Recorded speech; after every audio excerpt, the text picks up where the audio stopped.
Hi there and welcome to the guest list. I'm your host, Steve Guest.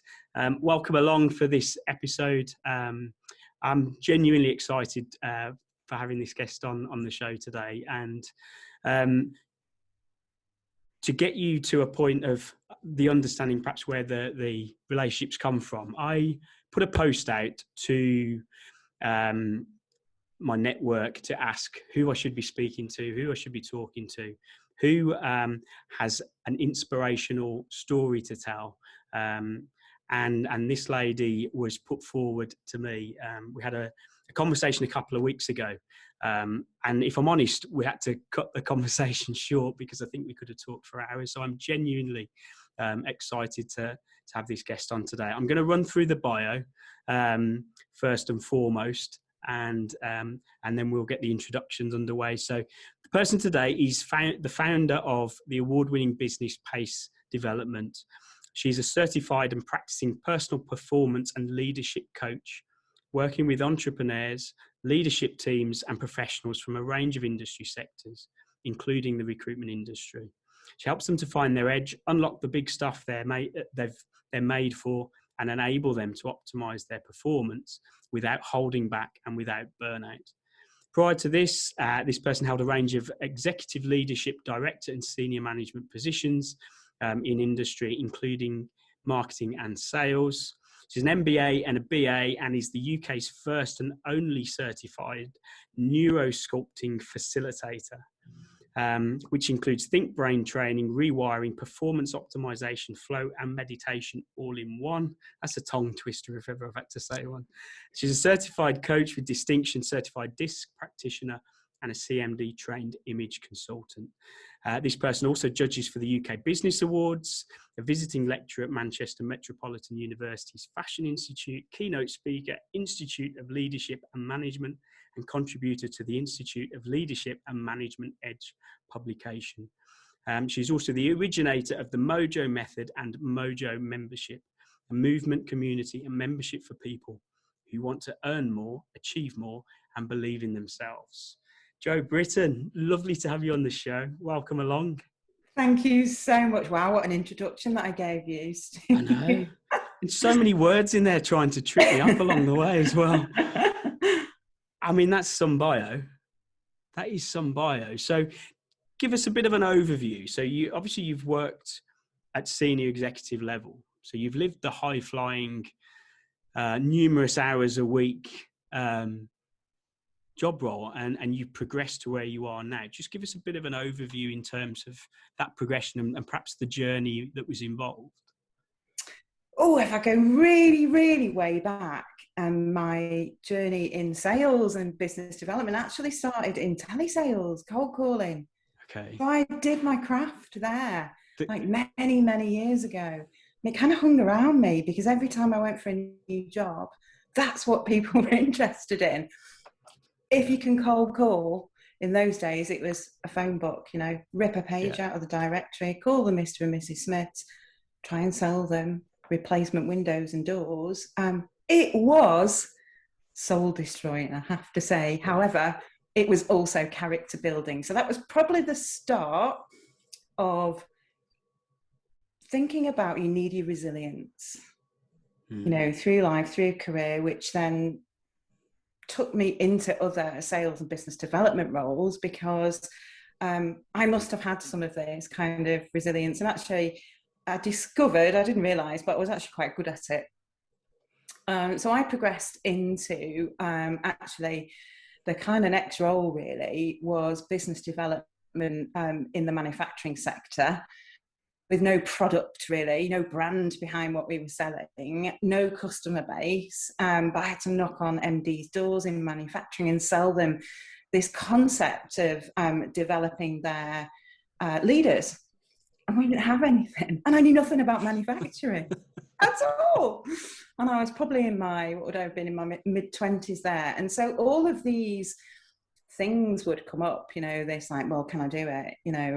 A bit of self-doubt, people that said no to me, that kind of rejection thing, that it just doesn't feel nice, does it? And this became a bit of a theme, I think, throughout my career. And over a period of time, I was in various kind of commercial management, business development type roles. There was always something in the role that I did that involved selling or developing business with people.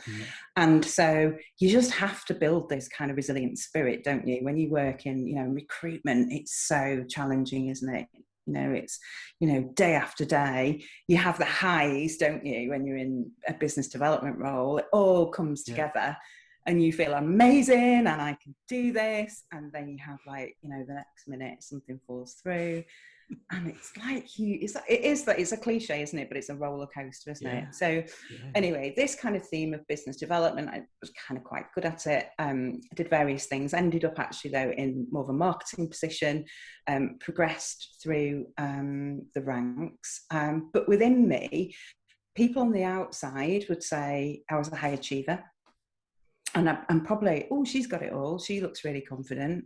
But on the inside, there was always this self-doubt and this lack of confidence that really did affect me and hold me back. So for me, it manifested in, I just felt I had to prove myself all the time. So I'd work harder and harder and harder. And eventually I held senior positions, director level positions, but eventually it caught up with me. There's a whole big story around that I won't share. But it did lead to probably what we would call, I burned myself out. High levels of stress and worry and anxiety. Am I good enough? Can I do this? I need to prove myself. I would go from city to city every single day. So I'd get up at 4 a.m. on a Monday morning, get the train from Manchester to London, do a full day there, come back the next day, would go to Birmingham, and then I would go to Gateshead the day after that. So literally at the weekend then, I'd be catching up with stuff. I thought I was, I had to be superwoman. I had to do everything at home as well. And I think over a period of time, this kind of, I need to prove myself and work really hard. A lot of change going on in the organisation that I was working in, and I got stuff done right. So I was on every change project, big transformation things, and lots of other things collided, and I probably burned myself out a little bit without realising it. I thought, I'm not stressed. I'll be in and out of the GP with certain things. I've been investigated for my heart. I'd been investigated for like rashes and like lesions that had come out in with. I would have visual migraines, with all sorts of things, and the doctor kept saying, I think you're stressed. You've got a really busy job. I was no, I'm not. I can do this. In my head, I didn't feel stressed, to be honest, but it came out in my body in those ways. And I got to the point where I thought, this can't go on, because I'd also had a relationship with anxiety medication over that period of time as well. So because I wasn't feeling great, the doctor would then say, well, I think you're stressed. It's anxiety. Take this medication. And they didn't feel like there was another option. So you take it. We'll be off on it for a few months. The GP would review you, would say, you've been on it too long now, come off. And I'd be like, panic. And the cycle would continue. So anyway, I thought one day it was like, that this corporate kind of world is not for me anymore. And actually, I'd always harboured an ambition to have my own business, but this self-doubt had always held me back. I decided to leave that corporate world, and I set up my own business, Pace Development. And the first year I had was amazing, absolutely amazing. And I thought, hey, I can do this, and then the pandemic hit, and literally overnight, everything tumbled. So all the corporate organizations I was working with withdrew contracts, paused on things, didn't pay me, cancelled, and I absolutely spiraled with masses of anxiety, that whole self-doubt thing again, lack of confidence. And because it was the start of the pandemic, I couldn't get an appointment with a GP, so that really wasn't an option. And I thought, there has to be another way here. There is no coincidence that I keep going through this kind of process of it not being good on my body, having panic attacks, and despite to the outside world, here's this successful woman who's achieving all of this great stuff. And so For me, I researched a ton of stuff. I researched the neuroscience. I use my coach tools. Hey, I'm a coach. Go and help yourself. You know, you're helping all these people. And I put together my own little boot camp, if you like, that was so powerful and transformational.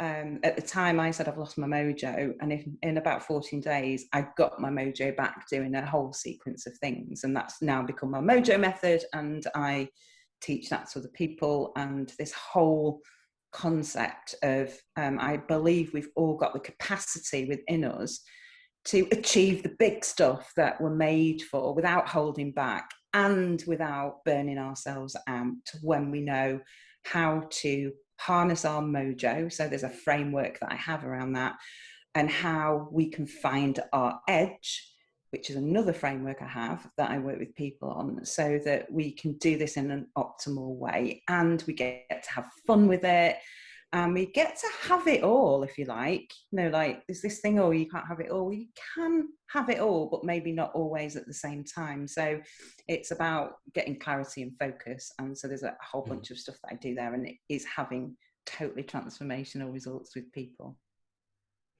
I'm listening to you, and honestly, I'm having so many questions kind of flutter through my head that I want to ask. In terms of, obviously, that story, I mean, that's a really insightful, it's a very honest journey. And I think quite often, certainly in recruitment, certainly in sales, you have a lot of people that are very loud, very upfront, very much about the ego and that ability to front up and keep pushing forward. And so often behind those kind of the glossy image, there's a whole whirlwind of things happening that aren't necessarily always on show. And I've had that. I'm one of those people, and I've worked with those people. I think, talking from a male perspective, I probably struggle more than most. And I think that's an accepted subject out there that we don't often talk about, the issues that go behind the starry nights and everything else. So I do honestly appreciate that that story, and I think many of the listeners will.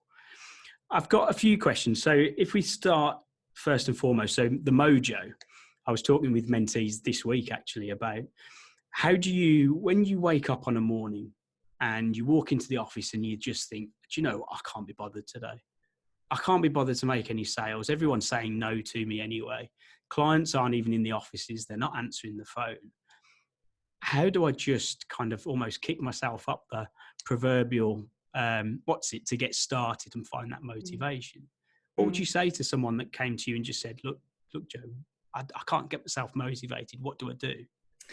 So for me, your mojo is your energy and your enthusiasm and your motivation and your ability to harness all of that, so that on the days you're not feeling it, or when there are obstacles and setbacks that get in your way, you're able to overcome them really productively and healthily by taking inspired action. So, I mean, don't get me wrong, I have the mojo. So I'll explain the mojo framework, if you like, because that might help put it into context. And I give myself this mojo label, and there are days where, you know, I don't feel motivated, and there are ways in which you can kind of harness your mojo and do that and get greater motivation. So in the mojo framework, M is motivation. So how do you find your motivation and sustain it? And there are some really good neurological tricks that you can use to your advantage here. So what do I mean here?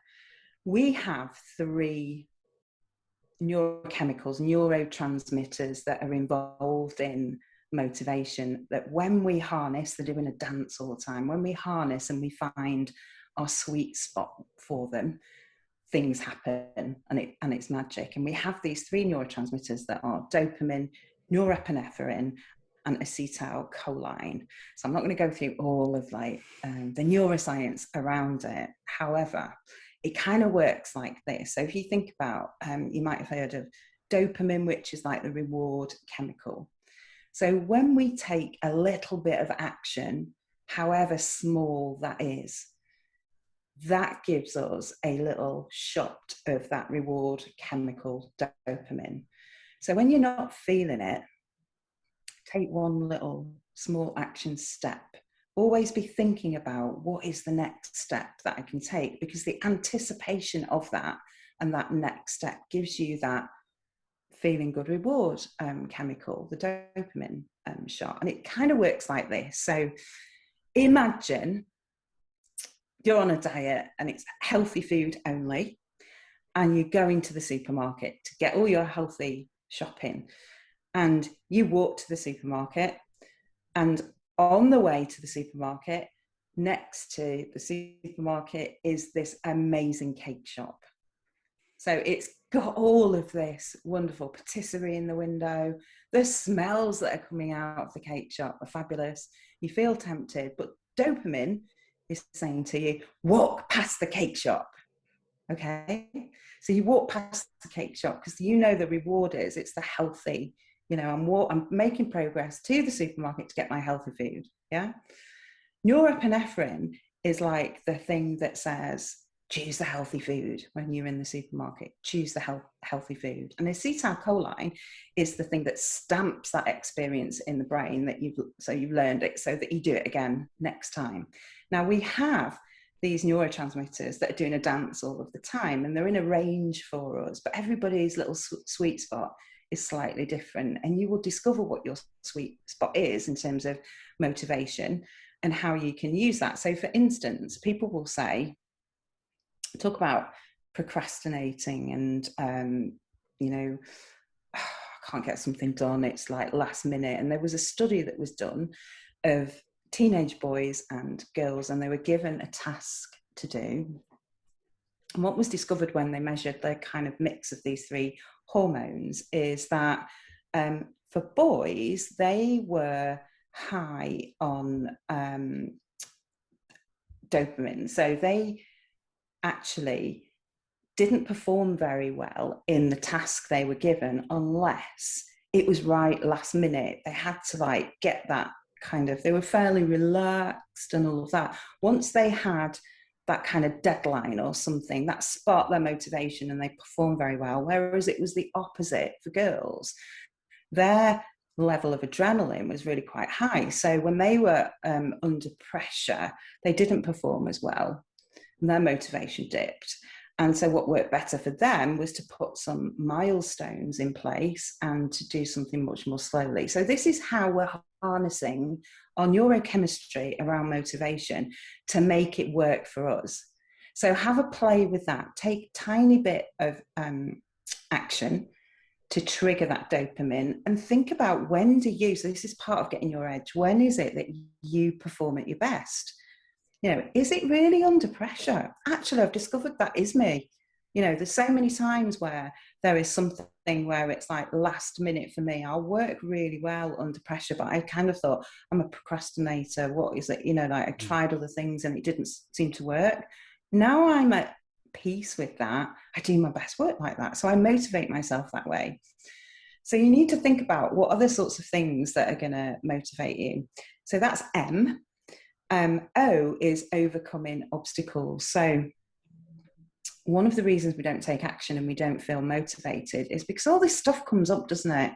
You know, there'll be a reason why we don't feel motivated. And I think about obstacles in two ways. So there are external things that happen that we probably can plan for. So if we know something's going to happen, or there's something in the diary, it's going to get in the way, or there's a change of something, someone walks in the office, they're not, you know, in a particularly great mood or whatever it is, that's probably going to affect our motivation. But we could plan for that obstacle. And equally, we have inner obstacles as well that we can plan for. So if I'm not going to feel motivated, think about this, there'll be always times we're not feeling motivated. What is it I'm going to do for that moment when I don't feel motivated? So how do I overcome that hump in that lack of motivation? So you can plan for that. J is about joyful possibility. So when we're lacking in our mojo, often it's because something's happened, there's a setback, and we don't feel good. and we flip very quickly into negative thinking. And people will say to you, okay, I don't know, a deal's fallen through, so you don't feel motivated.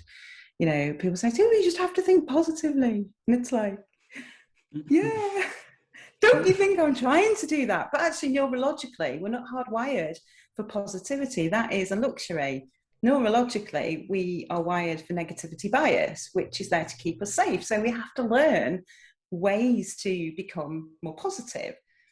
And we start by, the thing that helps me is thinking about what is possible in this moment. So is it possible that I can recover this deal now? Is it possible that I can find a new deal? Yes, it's possible because I've done it before and other people around me are doing it. And as soon as you start thinking that way, so it's a mindset shift, you start moving towards feeling more positive. It happens naturally. And the final O in Mojo is action taking. You have to take action. So again, it comes back to the end we were talking about in motivation. Take a little bit of action and ask yourself some things like, what is my intention in taking this action? Where is it on a scale of 1 to 10? How enthusiastic on a scale of 1 to 10 am I? Okay, I might be 10 out of 10 in my intention, but I may feel 7 out of 10 on my enthusiasm. So how would I make that 7, an 8, a 9, or a 10? What is it going to take to make me do that? So when you combine all of these things together, suddenly you start harnessing your mojo and you can keep moving forward in a much more productive way. I love that. I love that. There's so much value there. And you've reminded me of a conversation we had when we spoke a few weeks ago, on the basis that I remember when I first started recruiting 15 years ago, and things used to go wrong, fees used to fall out, people didn't turn up for the day that they was due to start their new role. And I would quite often keep the details of the placement on my whiteboard in front of me. And it would sit there for days, if weeks sometimes, because mentally I'd already spent the commission. The fee was there that was going to allow me to hit my target. So actually the negativity of the loss of that fee just stayed with me every day. I would walk into work every morning. First thing I would see would be my whiteboard, the reminder that the fee didn't happen. And it would just stay with me. And it affected the way that I worked. It affected the way that I kind of held myself, my motivation, my mojo every morning.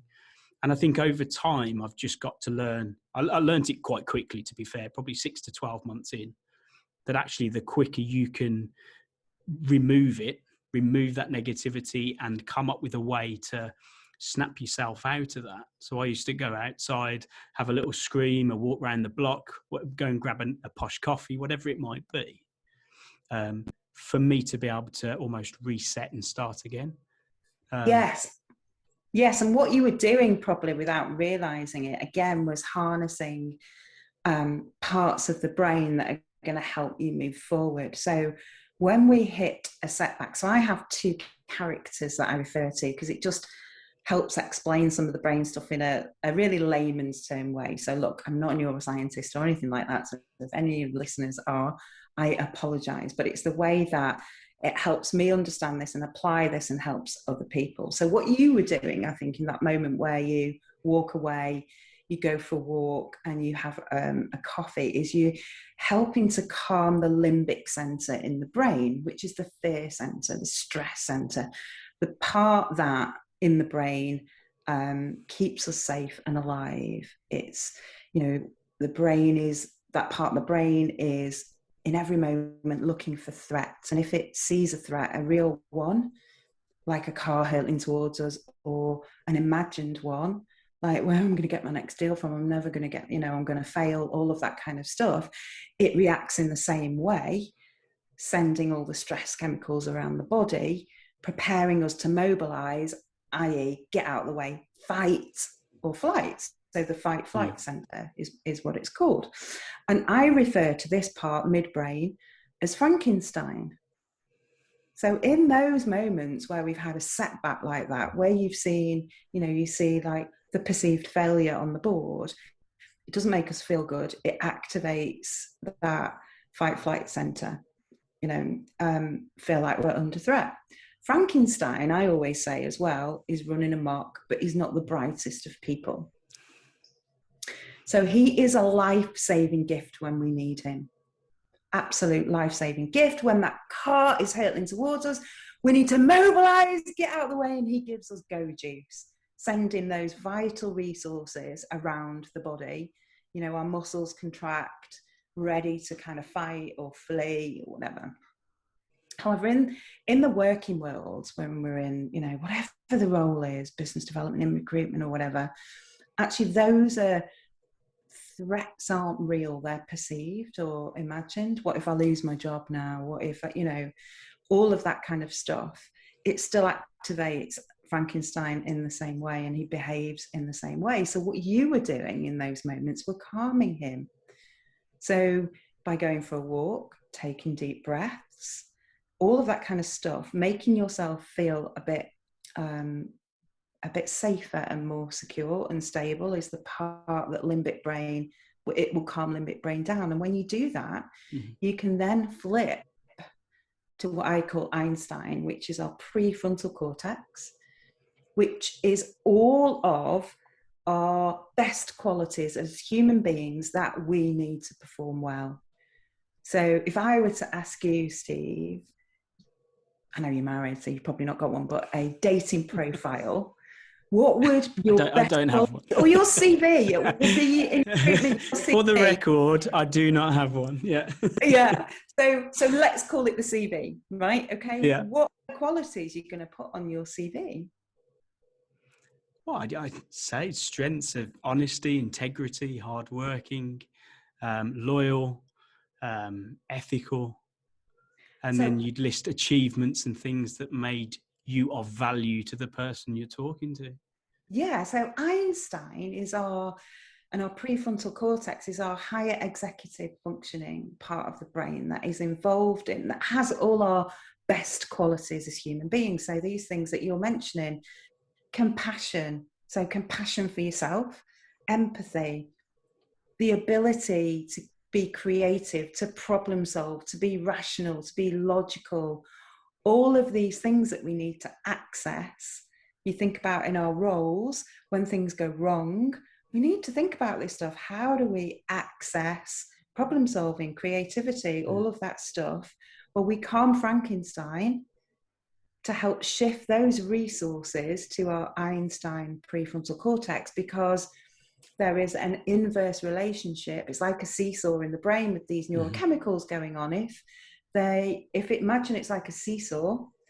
If Frankenstein's at the top of the seesaw using all those stress hormones and chemicals, Einstein is at the bottom of the seesaw and has gone to sleep. They can't go to both parts of the brain at the same time. So this is the neurochemistry at work as well. So when we calm our Frankenstein part of the brain, guess what happens? We bring back Einstein online to help us move forward with all of this stuff. And so if you think about it in that way, doing what you did really helped. And I'll bet what you then did was you went back to the office, you went back to your desk, you felt a lot better, you started to move forward, you found ways to problem solve things, get creative, maybe get back on the phone, think about who am I going to target next, and suddenly you can move forward more positively. That's it. And I think it's about practicing that, because it doesn't come easy. It certainly doesn't come easy at the start. And it's about a continual effort. And I think an understanding of it's a journey. You don't know all the answers. You're not always going to be correct. Things aren't always going to be perfect and work out. And I think I mentioned in your bio that you're a certified DISC practitioner. For those people that know me, the listeners that know me, I'm a high C. I am process, procedure, borderline OCD. I want logic. I want structure. I want definite answers. I want to know all the facts before I say or do anything. And I am your typical procrastinator. I wrote a line the other day that I blame my dad for this. My dad, there's a short story where we went to go and look at a car, and we went back to this showroom probably 4 or 5 times over a month, maybe 6 weeks. And he was absolutely mortified at the end when somebody else had bought it, and he couldn't understand why someone else had bought it before he'd made his decision. But he'd been back so many times. I'm like, well, you missed the opportunity and someone else grabbed it. Yeah. And I think there's been small little lessons over my lifetime that has allowed me to, I suppose, remove that perfectionist and everything needs to be 100%, to get into a point where you're just happy with something enough to put it out there. And this leads me next really onto the next question. So within recruitment, within sales, recruitment specifically, I think it's a very hard vocation, and putting all your efforts into somebody else turning up or somebody else making a decision where there's two individuals that can be random in their decision making at the best of times. It means our day-to-day roles, Monday to Friday, is littered with rejection. It's littered with our own, as we say, self-doubt, and we almost bring in these self-limiting beliefs that stop us from acting on things. So it could be making that next cold call. It could be doing a social media video. It could be putting a social media post out. And I have lots of these conversations every day, all week, and have done for 15 years. How do you go about that? How, if you were prompted with that person that says, I can't make any more calls, I just keep getting the answer no. I don't want to do my social media video because everyone's going to tear me down and to kind of have a go or pick apart what I've said. How do you get people past that moment where they just can't see what the next step is? So again, this comes back to, so I call a lot of this winning your inner game. So you mentioned procrastination before. Procrastination actually isn't that you need a lot of data and facts. That's a kind of excuse in a sense. It's not that you're lazy. Procrastination is usually, like 90% of the time, an effect of fear. So, and rejection. So, you know, we have 80, 100 different types of fear. Like fear of rejection is a big one for lots of people, isn't it? Fear of success, fear of failure, fear of succeeding and failing, fear of feeling embarrassed, ashamed, humiliated, judged, fear of change. You know, so there's all of this stuff that we've wired subconsciously as patterns, neuro patterns, that become our go-to scripts that we access automatically without realizing it, because they are wired hard and fast, usually as a result of an experience that we have had in a highly charged emotional state.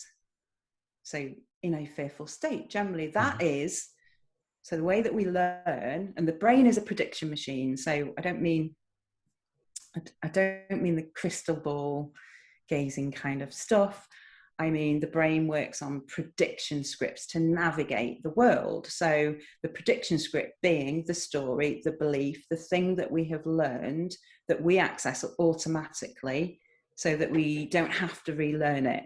Okay, so we've got the prediction scripts to get up in the morning, to walk, to brush our hair, to clean our teeth, all of those sorts of things.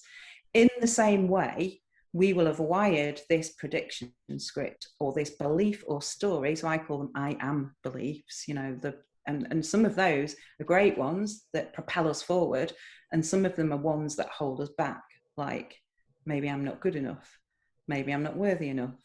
And these are the sorts of things through those experiences. If we've had a highly charged emotional experience where we've been rejected, that has wired the prediction script that becomes the automatic thing that we access, because the way we learn is through neuroplasticity in the brain. And neuroplasticity is the term that science gives us for learning. So for some of us, we have wired that fear of rejection through a really uncomfortable experience. So actually this procrastination stuff, this thing to pick us up, is awareness first of the story that's playing out. What is it that, why is it am I not taking action here? What is it I'm afraid of is always a really great question. And then to kind of look at that and do some inner work around that. But also what comes up when we do this stuff is, because our brain is working automatically without realizing it. Again, this is the limbic brain in action. So this is fast automatic, you know, in this moment, it will pull this memory bank up, if, you know, and it will access that and become your prediction script. So the things also really we do without realizing it is ask ourselves really bad questions. So where we tend to default to, because it's safe and it's predictable to the brain because we've learned it and wired it, is, well, what if I do this and this goes wrong? What if I fail when I make that next call? What if I'm rejected when I have that, next call? Makes us feel bad. We access that memory again. We resurface that body reaction and those neurochemicals again. And we add layers and layers of what I would call dirt to it. So it becomes stronger. And the more we use that pattern, the stronger and stronger it gets. So it becomes more automatic and more automatic. So what I would say practically to flip, so that's like, how do we flip the switch? One is become aware that that switch has gone into the kind of downward spiral. What if I'm rejected? Is actually, if we flip it and ask ourselves a better question instead, what if I succeed on my next call? What if this next opportunity, when I make it, opens up this amazingly massive opportunity with this client? They say how brilliant I am. They refer me to more people. I find more clients, more candidates, and suddenly again, what you've done is harness your mojo. So you come back to that, and so you can quickly, with some tricks, do that. But the thing I would say is, so you get good at that and you start practicing that, and that becomes a pattern. So the more you practice that, the more that becomes your default way. So I'm not feeling great, I'm feeling rejected, I don't want to do this. You become aware of that and you flip and you keep practicing and practicing and practicing. However, what am I afraid of doing that kind of stuff can actually come from traumatic experiences of the past. Now, they could be, big traumas that we've had, or they could be trauma with a small t, just an experience that really didn't feel very good. And we bring that to work. We bring that to our relationships. We bring it to our job. We bring it, it affects our performance as well. So one of the things that was probably the biggest learning for me is master your inner game and do your inner work. As you said before, it is over process, it's a period of time. This doesn't happen like that. What I think we don't get taught to do, and it's only through, usually I think when you talk to people like me and others and yourself, it's usually because you've been through this discovery. It sounds really cliche, but this process of discovery, because things, you just think, I've burned out, or I just don't feel good anymore, and there has to be something different.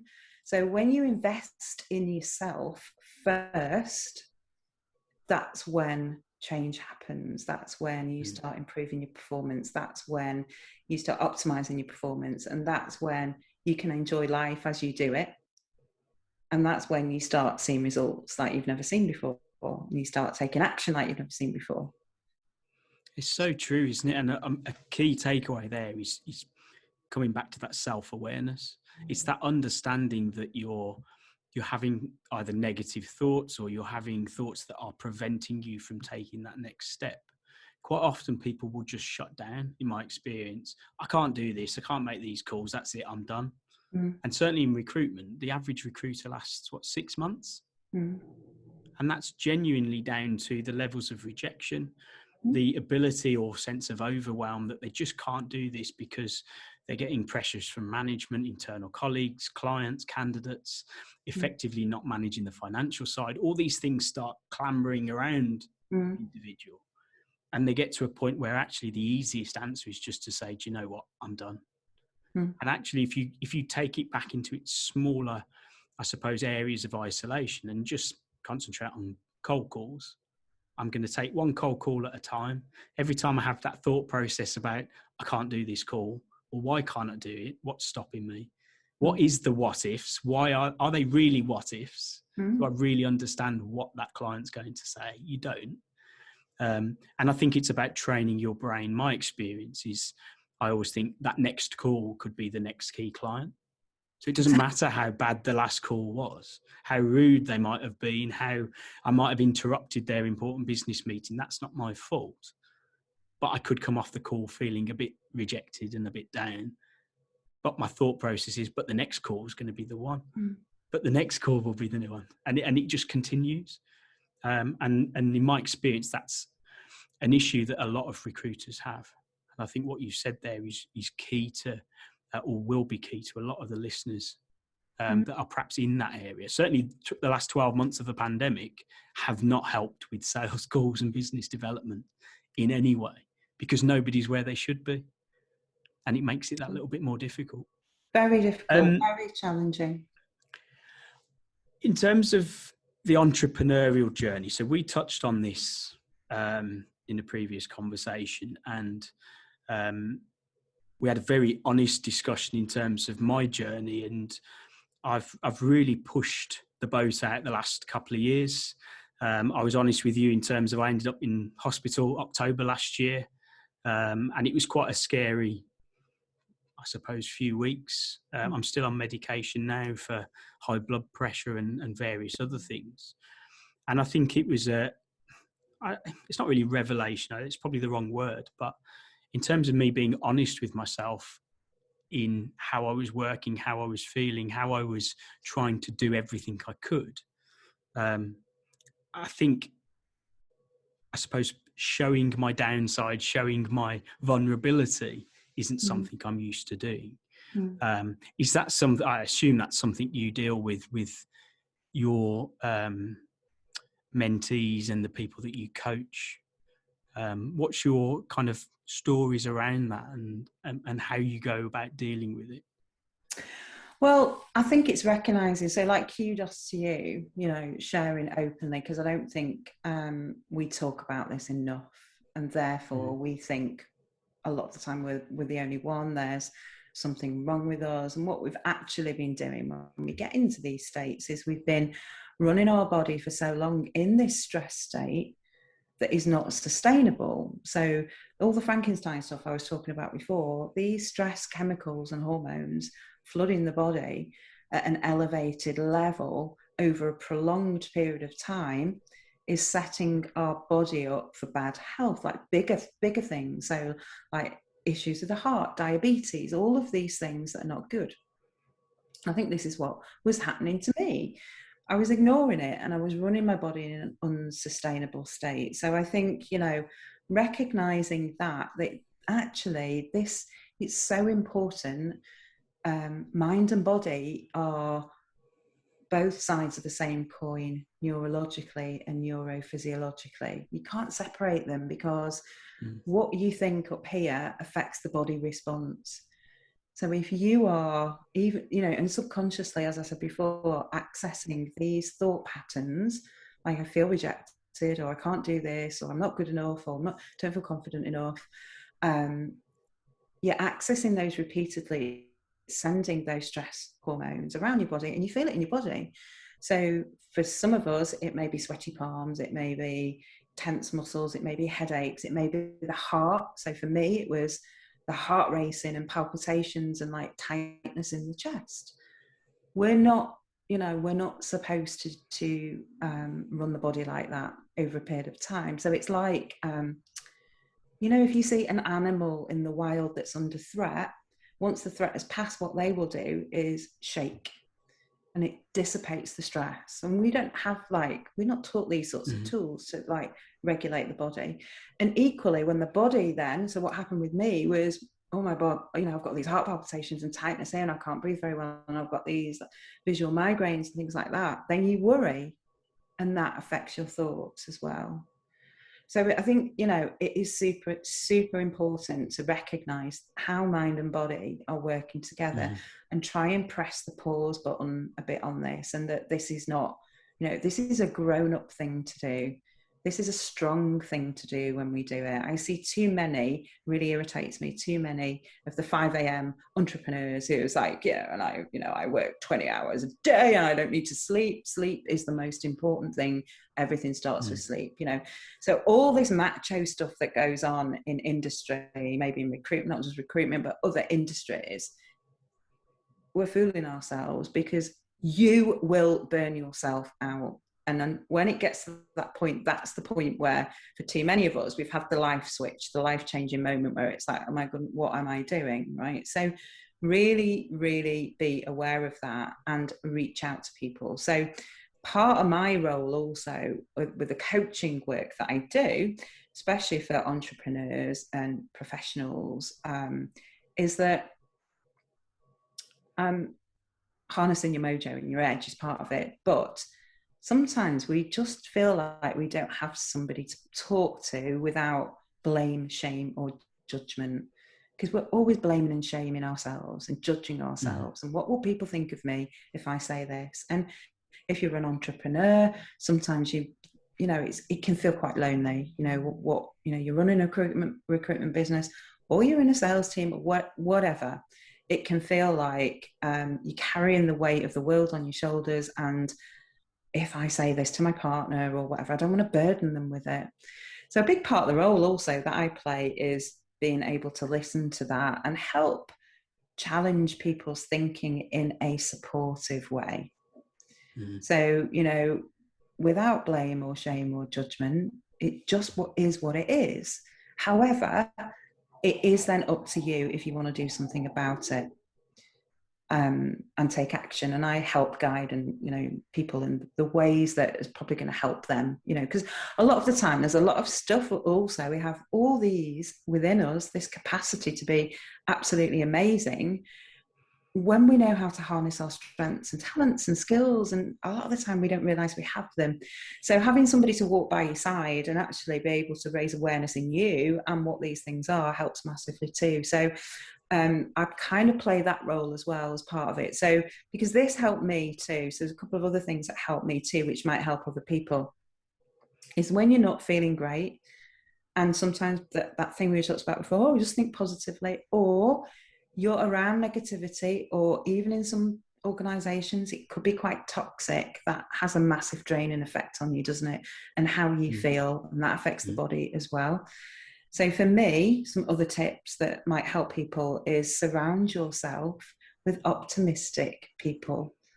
People who will challenge and support you in a really helpful and productive way.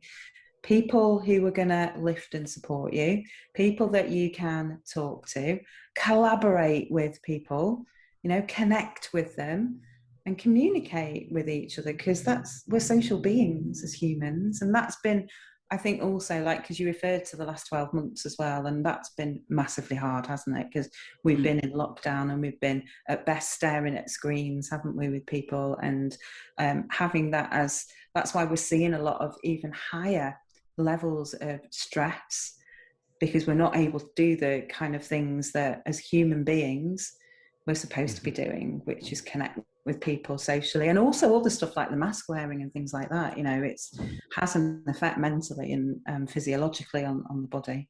So I'm not sure whether that answered your question, because it does. I mean, say you mentioned about the masks, even on a basic level, just seeing that someone smile as you go and get your morning coffee, or having that morning nod to say good morning to there's a guy I see every morning when I get my coffee called Fred. He's probably well into his 80s. And I love seeing him. I buy his coffee every couple of days without him noticing. So when he goes in, it's already paid for. And it's just those little moments of being social and having the ability to either make someone smile or see someone smile is removed when the mask is there. It is. And I think it is. And you have to work a lot harder. So I've had to work a lot harder to smile with my eyes, because this is covered, so you don't see it. Yeah. And it makes a huge difference, doesn't it? Because it's like the same analogy, how we've learned stuff and that human bond and connection is through all of this in the face. Like when you're a baby and your mum smiles at you, you learn that you're safe because your mum's smiling at you, because you can't communicate any other way. Yeah. And that's what we've wired into the brain. So when we see just this bit, for a lot of people, we don't feel safe. And what happens is this kind of stuff triggers the Frankenstein in other people as well. And it's the same, if you're making those calls and somebody on the other side of the phone is, so I like to think about it this way as well, to help me move past that rejection thing. They may just be in their Frankenstein part of the brain when you're speaking to them. So they're under a highly emotionally stressed, and you don't know that. And you maybe interrupt their day or whatever. So they give you all this, because that's the reaction that Frankenstein has. It's like, it's when you get angry or frustrated as well. And then suddenly you think, oh my God, I'm terrible, that's all me. When actually, what helps me sometimes is just think, when I see people, like if it's not a great experience I get back from somebody, this is just their Frankenstein I've caught in action, and this is nothing to do with me. Yeah. You know, so there are lots of like little tricks like that, I think, that can be really helpful for people, but we don't learn this stuff. You know, we have to, you know, I spent a ton of money and years learning this stuff because I needed it. And it is fascinating. Okay, in terms of coaches and mentors, one of the best journeys I've had probably over the last 8 or 9 years is investing in myself, paying for my own education, paying to go to seminars and have coaches in various guises and different forms. Obviously, you can have coaches and mentors from just reading books and things. You don't have to have an individual next to you, but it has helped me no end. And I wouldn't be where I am now without having the right people around me. From your perspective, who are the biggest influencers? Who are the people around you? Perhaps 2 or 3 names that you sit there and you think, do you know what, they've really changed my perception or my view, or actually my career or journey or life, whatever it might be. Who would they be? Where would you? Well, I also like to, let me just start by differentiating between coach and mentor, because in my book, they're 2 different things and they both have amazing roles in people's lives. And I have both. So as a coach, I have a coach and I have a mentor. For me, a mentor is somebody who, and they could be, so lots of people think of a mentor as being somebody older than them, or because with that perception that they're wiser. But a mentor would just be somebody that has experienced something that you would like to experience and that can share their knowledge, experience, and wisdom. And they could be older, the same age, or younger than you. So my mentor is 26 years old. He's an entrepreneur scaling his business at super quick speed because he's doing it in the way I want to do it, and he's further ahead of me. And he's a very recent mentor. And if you want to check him out, he's Chris Taylor on Instagram. And the reason he's my mentor is when I was not in a good place, what I wanted to do was find people with a different perspective and optimism. And he was smashing it. And he was somebody that I thought I have nothing in common with. But I wanted to do that. And I discovered he became my mentor. It's been amazing. So I have mentors like that. So your mentor can be any age. So I just wanted to kind of say that. I have coaches that are online coaches. I have other coaches in my life. The coach for me, the definition of coach for me is somebody that helps you move from where you are now to where you want to be without giving you the answers, but is able to get the best out of you, is able to challenge and support you, is able to raise awareness in you so that you take inspired action. So you always come up with the solutions with the help of that coach. So I have a number of those in my life that are on and offline, from books and things like that. But the other influential person in my life is Lisa Wimberger. And she started my journey with neurosculpting. So she is the founder and creator of neurosculpting. And I read her book, which was New Brain, New Beliefs, and how all of this stuff is wired and what we can do about it. And through that, discovered neurosculpting as a practice, which harnesses your neuroplasticity in your brain to re-script those stories and beliefs that hold you back, or create ones that are going to propel you forward using this really unique 5-step process that she had to create because her life was under threat through seizures that she had had as a result of being struck by lightning when she was 15. And the traditional medical profession said, there's nothing we can do. And at one point they got so bad, her body was playing dead. And she developed this amazing transforming practice, which is what I practice in now. So, you know, she's totally amazing. She's been a massive influence. I've been really lucky to have a mentor. She's trained me. I've become the first certified practitioner in the UK. It's happened. There's a bunch of people in Colorado that do this, but her book and books and practice have been absolutely incredible. So there were two very recent, and this is the thing, I think over a period of time during my work career, there were one or two mentors that I had that I probably didn't realize at the time were mentors, but they looked out for me and they gave me advice and stuff like that. And then also just in terms of influential people, not in my life now, and only something that I've reflected on, but who I take massive inspiration from now, was my grandmother. So my heritage, part of my mum's side, we called her Bapcha. She's Ukrainian. She's no longer with us. And she was a refugee at the end of World War II in the UK. And at the age of 14, had been taken away to Germany by the Nazis and never went back home. She was 14 and she ended up in the UK, didn't speak English, worked hard, couldn't find anywhere to live, all of that kind of stuff. Lost a husband when she was very, very young, so I never knew my granddad. But actually, when I think back, all of the qualities and the things that I really value have probably come from her.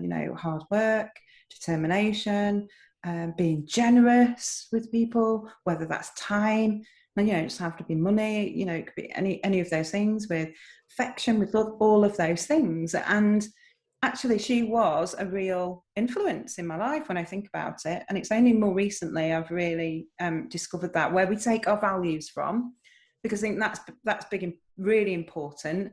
When we have discovered our values, because we don't do a lot of work on this either. So what matters most to us, and when we live them, we have much more positive experiences in our lives, which means that we perform better. So there are some quite varied influences in my life that I kind of draw on every day, actually. There's some great stories in there. I know Chris as well. Chris is a great guy. I've known Chris a number of years. Probably going back, 2016, 17, I reckon. There you go. Right. Well, look, I've really enjoyed chatting to you. I've got so many more questions, but I try and get this to an amount of time that will keep the listeners engaged. We may well have to get you back in for a part two. For people that are looking to come and find you and talk more, where is the best place for them to come and get you? Well, there's two places I usually hang out. So Instagram's one of them. So if you want to give me a follow, I'm jobritton.mojo on Instagram, and obviously LinkedIn as well. Just connect with me on LinkedIn. So Jo Britton on LinkedIn. And, I'm always here just to, just reach out if you have a question. I'm all for giving as much value as possible, like totally no pressure, no charge, just reach out and have a conversation. Take the first step. I think that's always the important thing. If there's something you're struggling with, don't sit there feeling all alone. Take the first step and reach out. Yeah, there's always someone here. I'm always here as well if people want to have a chat with me. So I want to send a massive thank you to you, Jo. Apologies for the coughs at the end there. I'm struggling a little bit. It's been fascinating. I've loved every minute of it. And yeah, I look forward to part two at some point over the coming months. Look forward to that. Thank you, Jo. Well, thanks so much, Steve. It's been amazing to talk to you. Absolute pleasure.